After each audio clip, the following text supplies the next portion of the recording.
Bonsoir à tous les amis, aujourd'hui je vous présente une voiture qui a du coffre. Il s'agit de la nouvelle BMW Série 3 Touring LCI 2023. Allez, c'est parti. Bon, je vous propose une petite accélération, une petite mise en bouche sur cet essai. On se met d'abord en mode sport. On a quand même 292 chevaux sur le capot. On se met en boîte sport, boîte DKG à 8 rapports. Allez, 1, 2, 3, c'est parti.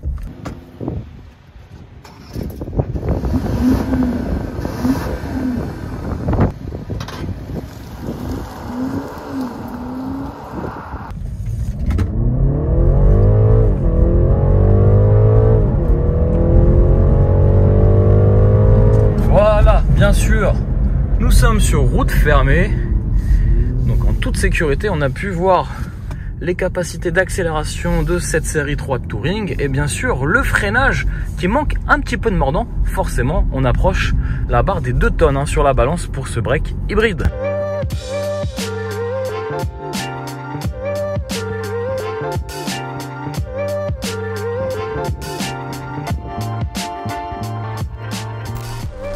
Allez, on va commencer par le tour du propriétaire sur cette version série 3 LCI, autrement dit restyling. LCI, ça veut dire Life Cycle Impulse. Autrement dit, ce restyling s'opère sur la partie avant, sur le pare-choc avant, avec aussi une nouvelle calandre un peu plus grosse que les premières phases, et puis des projecteurs matriciels à LED revus et corrigés, effilés. Et puis sur cette partie basse du bouclier avant, on a aussi un nouveau dessin avec une prise d'air assez énorme. Alors déjà, quelque chose qui m'interpelle, c'est vrai que on pourrait se poser la question, on est sur une version Touring, on est sur une routière qui a du coffre, et on pourrait se dire que pourquoi la M3 Touring qui va arriver prochainement sur nos routes, et j'espère prochainement sur la chaîne Block Art Passion, pourquoi elle n'a pas la même calandre.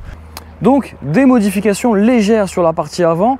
Autre chose, les jantes de 19 pouces en Pirelli P0, très bon pneumatique à taille basse qui vont impacter le confort à basse vitesse, mais ça on le verra juste après dans la partie comportement routier et confort.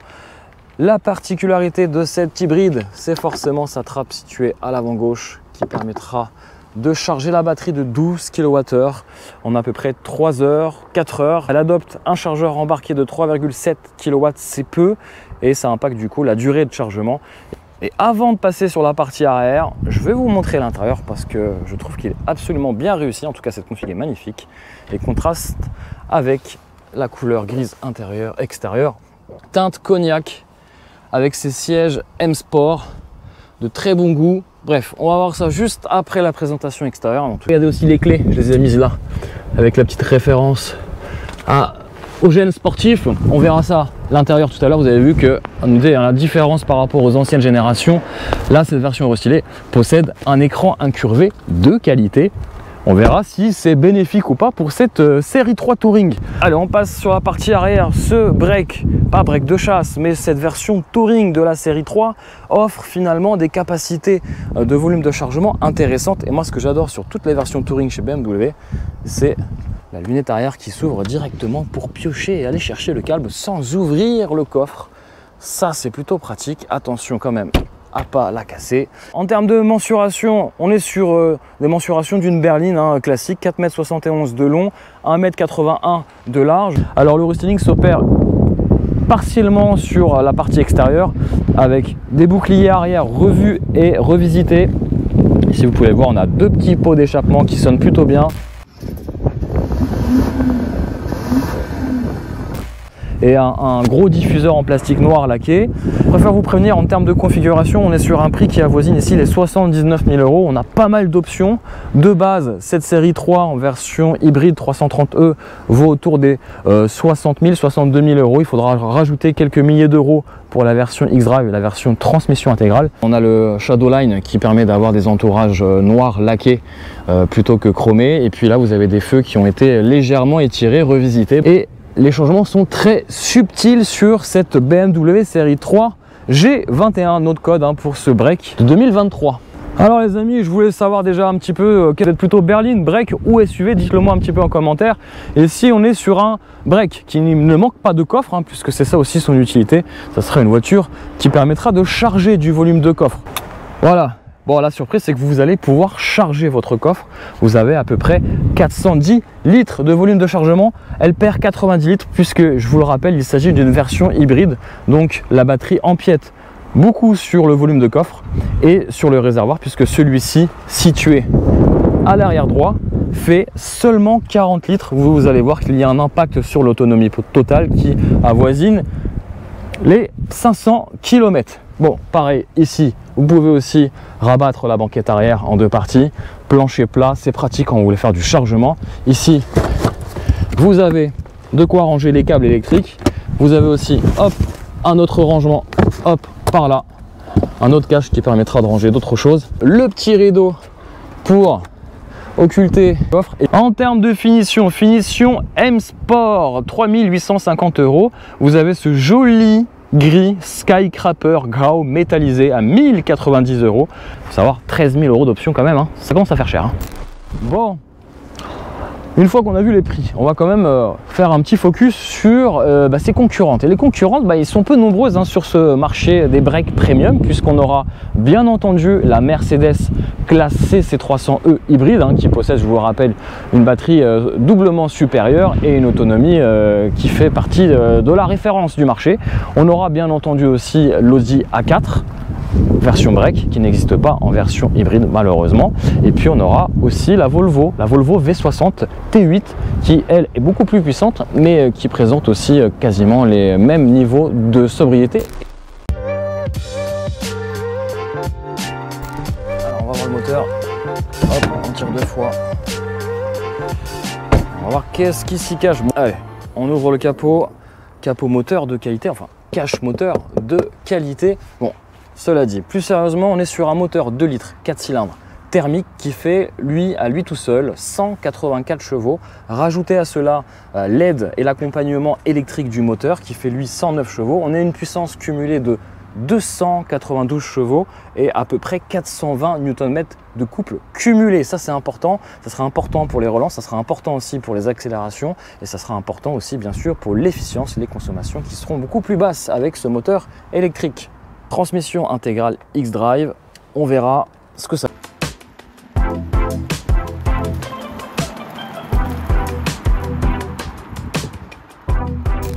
Bon, je reviens au volant de cette série 3 hybride et vous le voyez, j'ai bien des palettes, une palette moins et une palette plus. Et ce n'est pas pour récupérer ou régler l'intensité d'énergie, de récupération d'énergie au freinage, pas du tout à la décélération, pas du tout. Même si effectivement certaines comme la Mercedes classe C ont les palettes au volant juste pour régler le niveau. Moi ici c'est vraiment pour me faire plaisir au volant. Et là hop, je suis pas sur une M6 mais bien sur le rapport, le 6e rapport. Et voilà, je peux vraiment forcer les rapports et me faire plaisir au volant de cette BMW. Finalement, la philosophie de cette série 3 s'orienterait plus vers le plaisir au volant plutôt que la sobriété. Et c'est seulement de nuit que j'ai pu prendre et eu l'occasion de faire un peu d'autoroute. Là, je vais atteindre les 50 km d'autoroute à 130 km/h. Petit point conso, autant vous dire derrière mon volant ours sur cet écran assez grand. Je suis sur une consommation qui avoisine les 8 litres. On est plutôt exactement à 7,7 litres au 100. Ce qui me fait dire que cette voiture, même si elle est très économe à basse vitesse, à haute vitesse, batterie vide, elle n'est pas faite pour les grands rouleurs, puisque à 8 litres au 100, vous allez à peine atteindre les 450 km d'autonomie. Voilà tout, et la batterie ne servira à rien. Puisque je vous rappelle que sur autoroute, ça ne sert strictement à rien, une hybride, puisque la batterie va fondre comme neige au soleil et vous traînez à peu près plus de 200 kg de batterie pour rien. Alors en ville, sachez que c'est les dimensions d'une berline et c'est même plus petit qu'un SUV en largeur. On est 9 cm moins large qu'un X3 et en longueur on est sur 4,71 m, c'est la même dimension que son X3, que son homologue X3, donc version SUV hybride.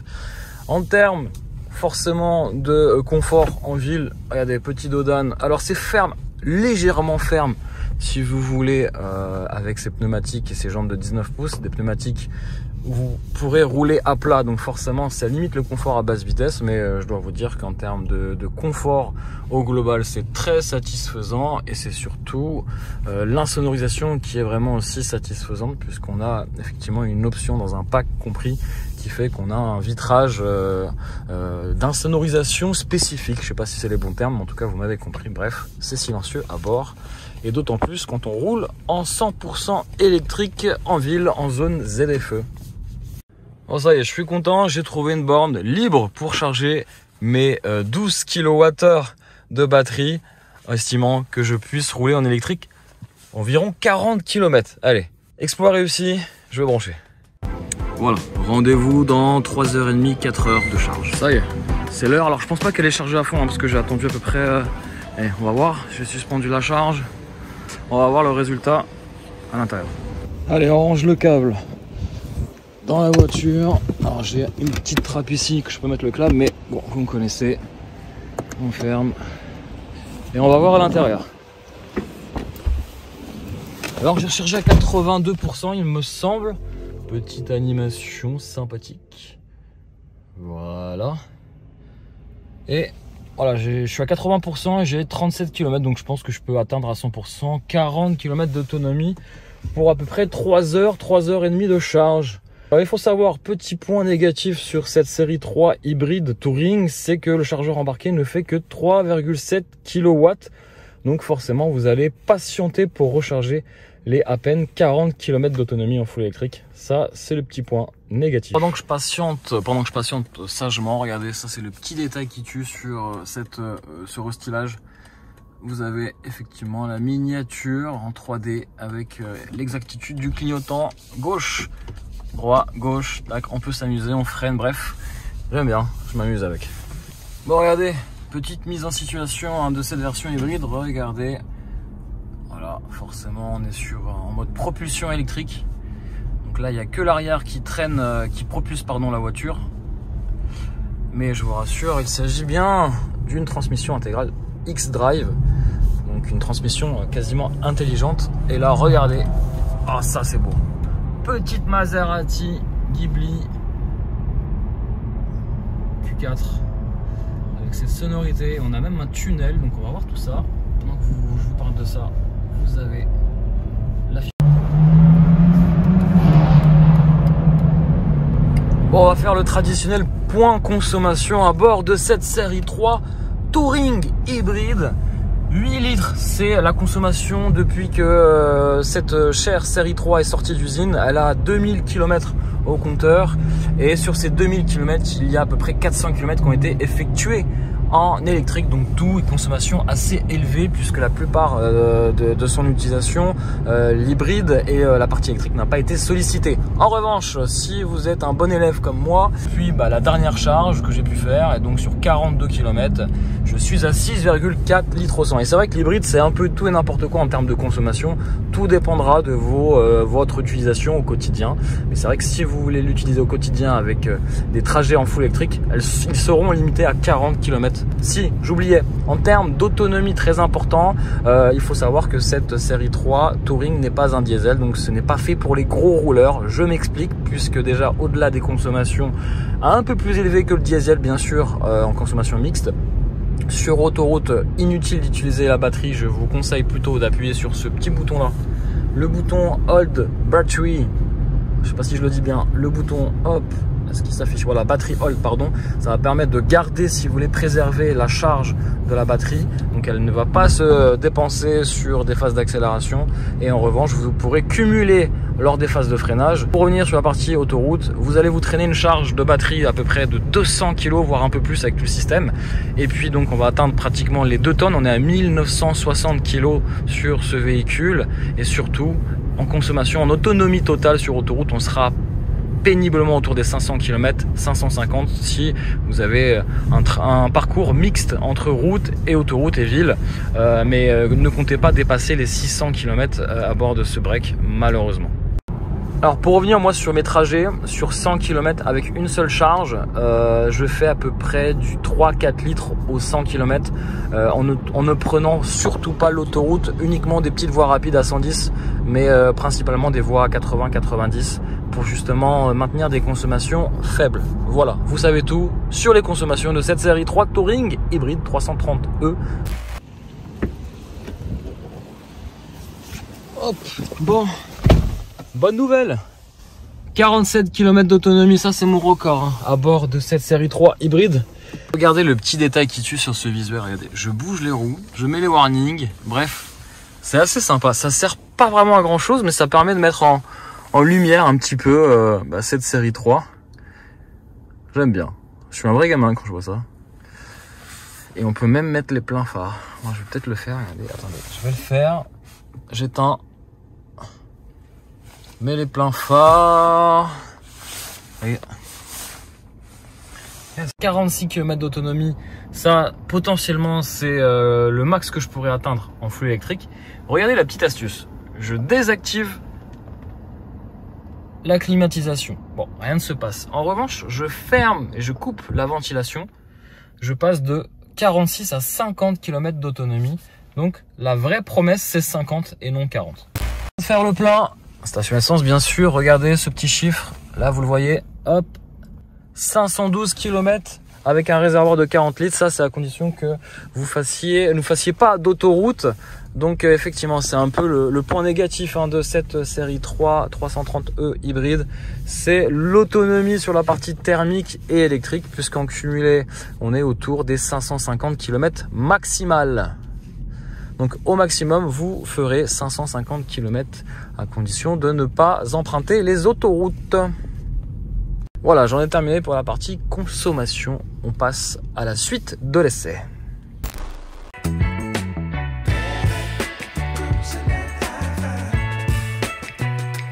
Un véritable coup de cœur sur l'intérieur, la configuration intérieure et cette sellerie en cuir. Cuir Vernasca Cognac. Absolument belle à 1500 €, je vous le rappelle. D'ailleurs je vais faire un petit tour des options et des différents packs qui équipent cette série 3 Touring. On va commencer déjà par les suspensions Select Drive M, facturées seulement 650 €.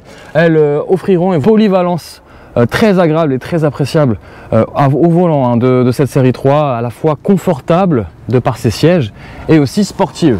On a l'espèce de plaquage galvanisé ici, vous le voyez sous vos yeux, donc à 150 €. Vous avez le régulateur de vitesse adaptatif présent sur le volant actif ACC Plus à 700 €. La sellerie cuir que je ne vous présente plus qui est facturée 1500 €. On a aussi ces sièges M Sport qu'il faudra rajouter 1000 € supplémentaires, mais ils sont très beaux, très confortables, avec un excellent maintien grâce à ces commandes de réglage. Réglage optimal hein, sur ces sièges, puisque vous avez plein de commandes de réglage sur les lombaires, le maintien latéral aussi ici. C'est vraiment excellent pour profiter et avoir un excellent feeling avec cette série 3 en mode sport, où il y a 13 000 € d'options. On a le pack évasion notamment avec ce toit ouvrant panoramique présent dans ce pack, avec les stores pare soleil aussi sur la partie arrière, et aussi le vitrage calorifuge et le pack compartiment à bagages à l'arrière situé dans le coffre. On a le pack innovation 2950 € avec effectivement les feux full LED, les projecteurs full LED que vous avez vu à l'avant, le drive assist, le park assist et puis le BM live cockpit. Bon bref, vous avez l'affichage ici à tête haute présent de nuit, c'est plutôt pratique. Et ça permet d'avoir le regard figé sur la route. Le pack confort avec l'accès confort, les sièges avant électriques à mémoire et puis tout ça. Donc pack confort 1800 €, donc siège avant électrique à mémoire, accès confort, appui lombaire ajustable, siège chauffant, bref. Et puis le dernier pack, le pack divertissement, facturé lui 950 €, qui profitera d'un vitrage insonorisant, l'éclairage d'ambiance et le système IFI Harman Karbon présent ici. Voilà. Allez, je vous présente cette fois-ci l'intérieur et les finitions sont plutôt de très bonne qualité. Plastique dur, mais c'est pas un plastique dur bas de gamme, hein. Il est quand même bien robuste, on sent que ça tient les chocs. Les ajustements sont parfaits, on a l'aluminium, on a du cuir même dans les contreportes et c'est vraiment très bien dessiné et c'est vraiment, ça respire la qualité à bord. Le système Harman Kardon, il m'a pas vraiment impressionné. Moi, je suis plus sur du Bauer & Winkels. Ici, seuil de porte non rétro-éclairé de nuit. D'ailleurs, j'ai fait une vidéo de nuit si vous voulez voir. Les pédaliers ici sont en aluminium avec une espèce de grippe caoutchouteux. Les sièges, je ne vous les présente plus. Alors, qu'est-ce qui a changé réellement à bord de cette BMW série 3? Hop, j'ai activé le grand angle pour y voir plus clair à bord de cette série 3, nouvelle série 3 restylée plutôt.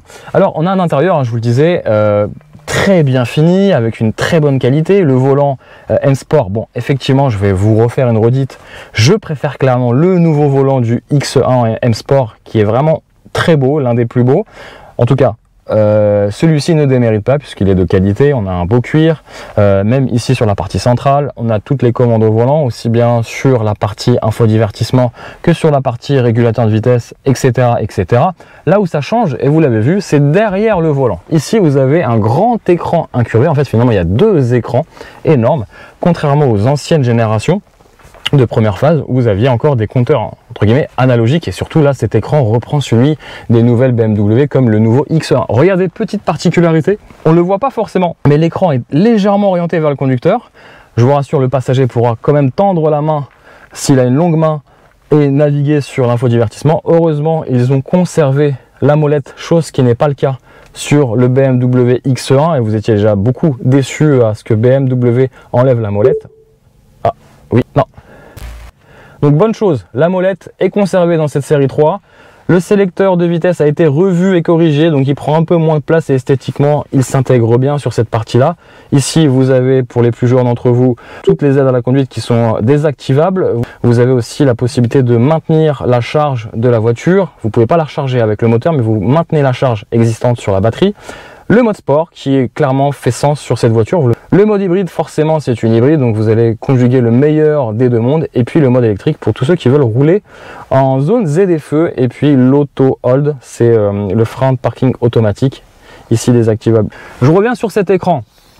Grosse nouveauté hein, sur cette phase 2. Vous avez un renfort ici sur l'écran. Alors on ne le voit pas quand on est côté passager ou même derrière le volant, mais quand on se met sur le côté, ça fait bizarre d'avoir une espèce d'équerre qui maintient cet écran. Je sais pas à quoi ça sert, mais je pense que c'est pour rigidifier un peu l'ensemble. Bon, BMW, j'ai pas besoin de toi, même si je dois vous avouer hein, que la commande vocale est extrêmement bien fichue. On s'approche un peu du système de chez Mercedes MBUX. Pour preuve, je peux lui dire tout et n'importe quoi. Je peux même lui parler, et on peut même parler passion avec cette BMW. Regardez. Bonjour BMW. Peux-tu faire la vache? Désolé, je ne suis pas un expert à ce sujet. Je m'intéresse davantage au moteur BMW. Voulez-vous entendre le son d'un modèle de BMW ou de Mini? Oui. Voici le son d'une BMW M5 par exemple.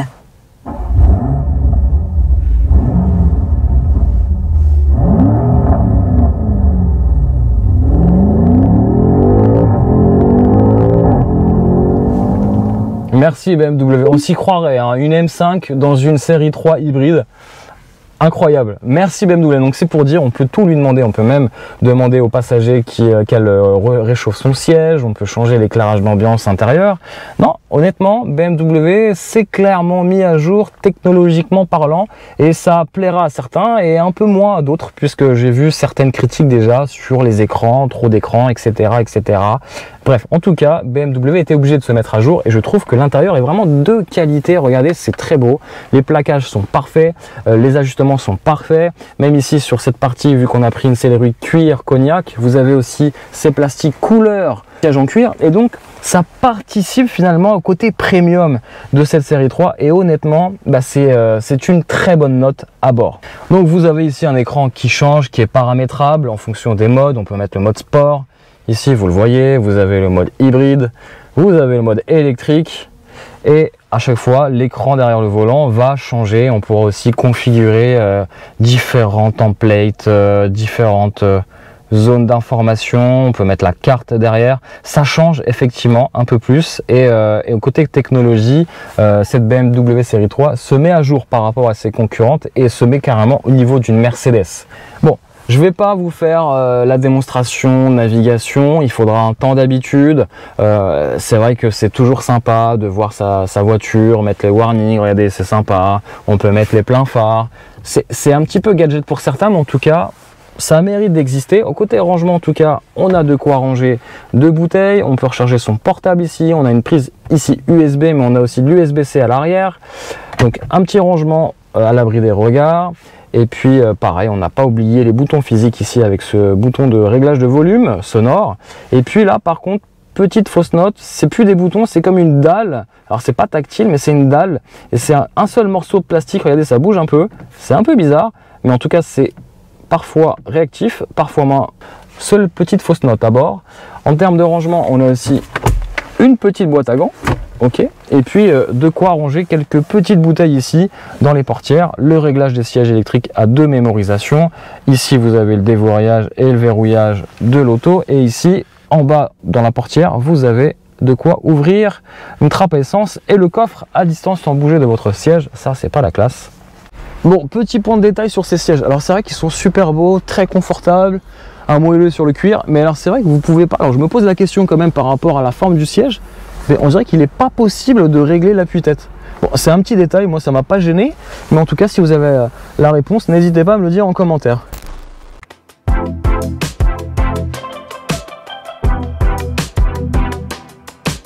Vas-y, go. Alors à l'arrière, eh ben, il y a de la place. Alors il faudra un petit peu se baisser pour s'installer correctement à l'arrière de cette BMW série 3 Touring. Alors attention, hein, c'est pas parce que c'est un break qu'il y a plus de place que la berline à l'arrière. En tout cas, on est installé confortablement. On peut être assis au moins à 2 adultes à l'arrière. Bien entendu, la place du milieu est un peu sacrifiée puisque celle-ci ne bénéficie pas d'autant de place que les 2 autres places à son extrémité, puisqu'on a le tunnel de transmission qui prend un peu de place. Donc pour cela, moi j'ai décidé de mettre la coudoir et de voyager tranquillement à bord. On pourra y mettre aussi 2 petites bouteilles. Regardez, c'est pas pratique la vie.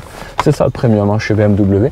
En tout cas, blague à part, finition correcte. On a même la possibilité de brancher 2 prises USB-C à l'arrière et le réglage se fait de manière digitale pour le réglage de clim et de température. En tout cas, on n'aura pas les sièges chauffants à l'arrière malheureusement. Autre chose, vous avez les rideaux, les stores à l'arrière. Alors, ils ne sont pas électriques, mais on pourra voyager à l'arrière en toute discrétion. Et puis, vous avez aussi cet immense toit panoramique où les passagers arrière pourront profiter effectivement de cette luminosité et éclairera ce joli cuir cognac. Vous avez compris, j'adore, je suis fan de cette sellerie. Assez parlé, chauffeur, on y va.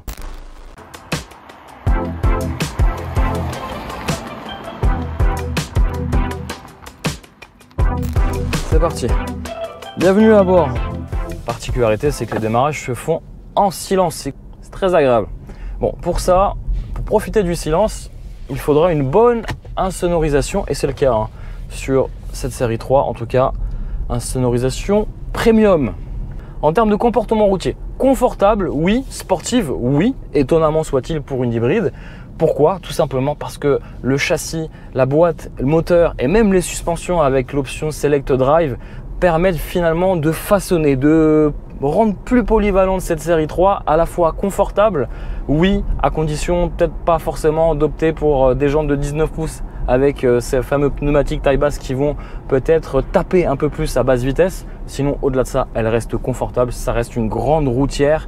Et si vous voulez vraiment vous faire plaisir, vous appuyez sur le mode sport, vous activez la boîte sport, boîte DKG à 8 rapports qui gère à la perfection les passages de rapport, avec un petit son moteur retravaillé. Alors ok, c'est un peu fake, mais je trouve que ça embellit entre guillemets la sonorité du moteur 4 cylindres. En termes de comportement routier, on a une précision dans la direction, on a une réactivité, je vous le disais, dans la boîte de vitesse à 8 rapports, et puis des suspensions qui se raffermissent et qui permettent finalement d'avoir un meilleur feeling avec la route. Transmission intégrale, elle gère à la perfection les passages de courbes, la transmission, la motricité aux 4 coins de l'auto, c'est parfait.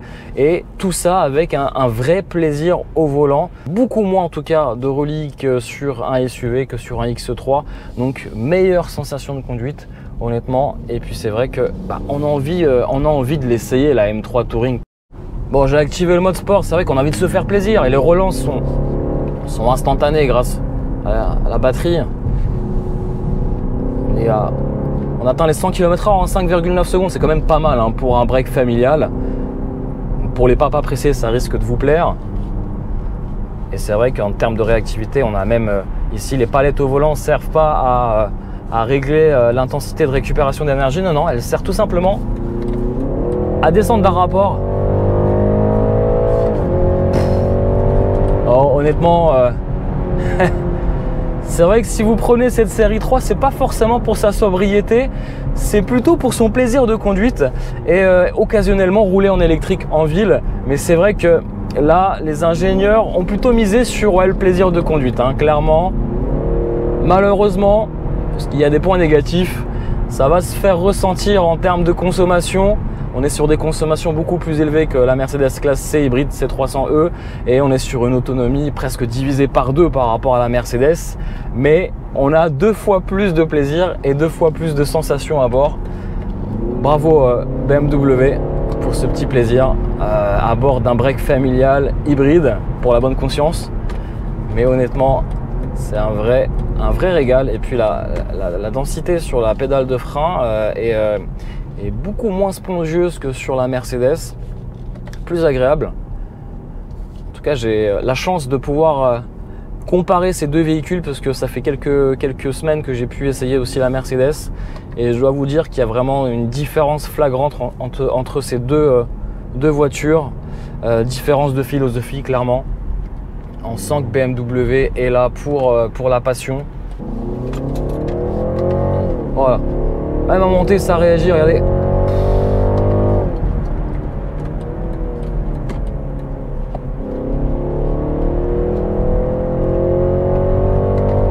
Bon, le freinage manque d'endurance et un peu de mordant, mais c'est pas du tout quand même, c'est pas une voiture sportive, on n'est pas sur une M3 Touring, même si au volant, avec cette sonorité, on pourrait presque croire qu'on est à bord d'un bolide sportif, surtout avec les relances.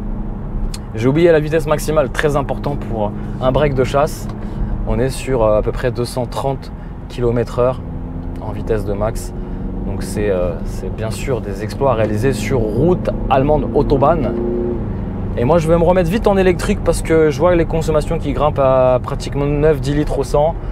C'est cool, c'est sympa, mais à un moment donné, il faut rester raisonnable. Hop. Et voilà. Plus de bruit, plus de son moteur, plus rien. Ça, c'est aussi la belle vie quand même. Alors, les points positifs sur cette berline Touring hybride. Le plaisir au volant, vous l'avez compris. C'est la finition intérieure, aussi la configuration de cette auto. Coffre qui est plutôt pas mal, hein. On est à 410 litres de volume de chargement. Le comportement routier, vous l'avez compris. C'est la gestion moteur entre le monde thermique et le monde électrique. Franchement, honnêtement, c'est presque inaudible et c'est super bien géré, il n'y a pas d'à-coup. C'est la boîte DKJ à 8 rapports très réactive. La suspension, le confort. Il y a pas mal d'atouts sur cette série 3 Touring hybride. En revanche, il y a quelques points négatifs. Ça va être plutôt déjà les consommations beaucoup plus élevées que sa concurrente directe, la classe C300E. Puis surtout une autonomie médiocre pour la catégorie. On peine à atteindre les 500 km d'autonomie. Autre point négatif, ça va être le poids. Forcément, on est sur une hybride. On embarque une petite batterie aussi. Ça reste un point négatif, 12 kWh. C'est pas beaucoup, partie électrique de ce véhicule, qui sera vraiment très ponctuel en termes d'utilisation au quotidien, puisque avec 40 km d'autonomie, ça reste faible. Puis le prix, sur cette configuration, on atteint facilement les 79 000 €. Avouez que la configuration participe à ce plaisir de conduite, participe à l'effort et la qualité de finition des matériaux. Honnêtement, c'est presque un sans faute.